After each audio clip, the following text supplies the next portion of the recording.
ทุกคนฮู้บอกว่าปากกายี่ห้อนี้นะจานจอกไส้มาตั้งแต่ปี2009เดี๋ยวนี้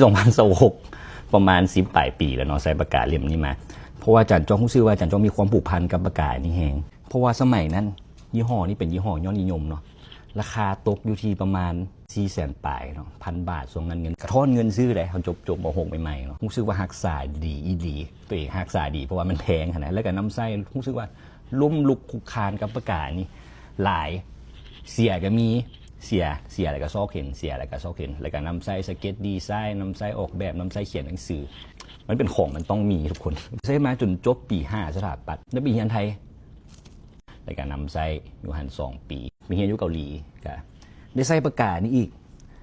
แล้วก็อยู่มานำจนฮอดปัจจุบันเกตหลายๆคนก็ถามโอ้จานจอกคือมักปากกายี่ห้อใช่มันรู้สึกว่ามันเน็บใจเสื้อแล้วมันอุ่นใจนะรู้สึกว่าลายมืองามคือความพรีเมียมว่าซั่นซะหลายคนก็ถามมีอย่างคือมาพกปากกาไปตลอดให้เป็นแบรนด์เอมบาสเดอร์ปากกาบ่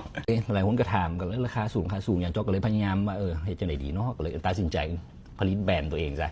เป็นแบรนด์ปากกาจานจอกออกมาใหม่จานจอกก็เลยไปเสิร์ชโรงงานผลิตเนาะโรงงานผลิตที่มัน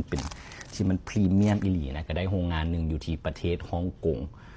ก็ได้ติดต่อกับ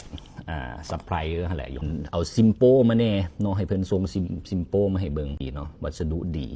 เป็นหัว EF เนาะและที่สำคัญสามารถดูดหมึกได้นำเห็นบ่มันถอดออกมาอย่างสิเราสามารถมันมีปุ่มหมุนดูดหมึกแล้วก็สเก็ตดีไซน์งามสเก็ตดีไซน์นี่ครับประกันวางงามสำคัญคือมันพรีเมียมนะของมันต้องมีทุกคนบัตรราคาอยู่ท้องตลาดเนี่ยประมาณ600,000 กีบเนาะแต่ว่าจานจอกนี่ผลิตมาเพื่อให้ทุกคนจับต้องได้ลดราคาไปเลยเหลือ100,000 กีบเนาะให้ได้ค่าส่งเราเป็นประสบการณ์จานจอกกับปากกาของเราผูกพันกับปากกานี่แฮงทุกคน